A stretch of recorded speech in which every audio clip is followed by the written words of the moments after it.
जल्लाद राजकुमार। दोस्तों, आपने इसके पिछले भाग में पढ़ा कि राजकुमार दिग्विजय सिंह सपने में एक किला देखता है और उस किले को पाने के लिए कोशिश करता है। अब वो किला राजकुमार अश्वत्थामा सिंह का होता है। तो राजकुमार दिग्विजय सिंह उन्हें परेशान करता है और किले पाने के लिए अलग अलग तरीके से उन पर हमले करता है। अब उसके आगे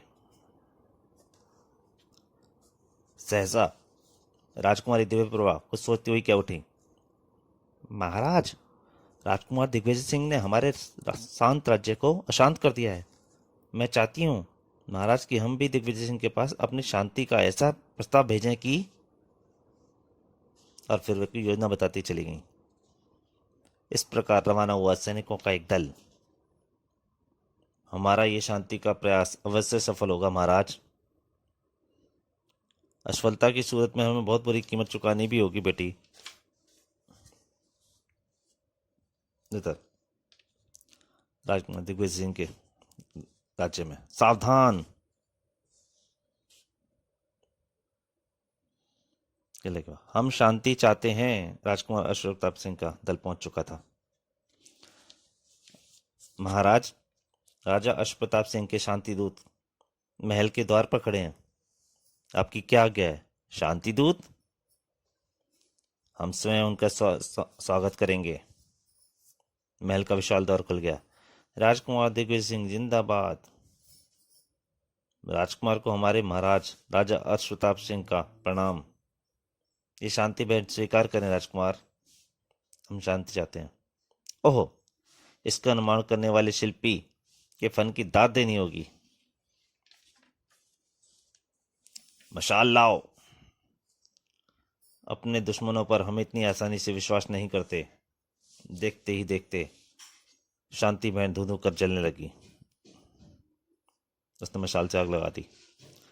शांति भेंट में कई सुराख बन गए और आग आग बाहर निकलो।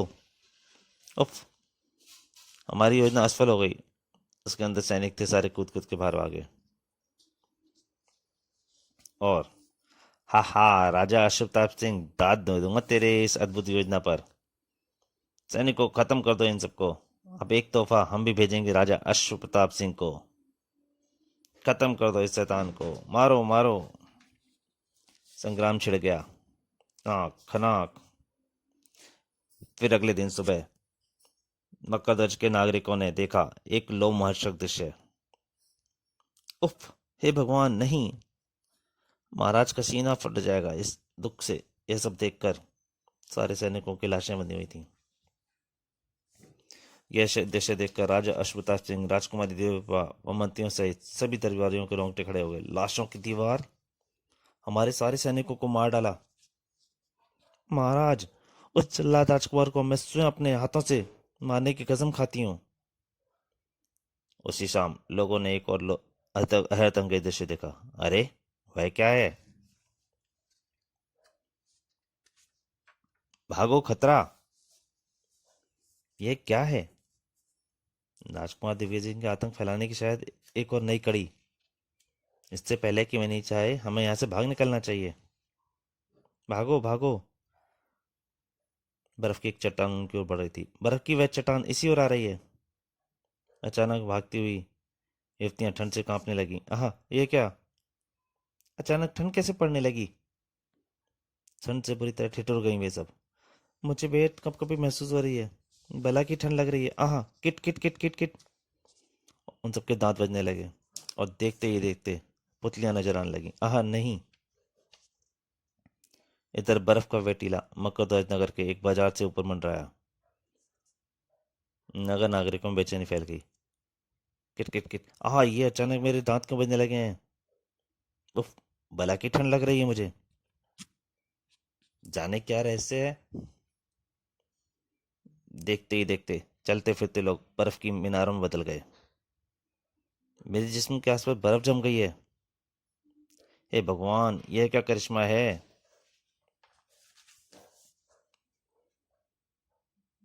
किले के सरोवर में उतरा बर्फ का टीला।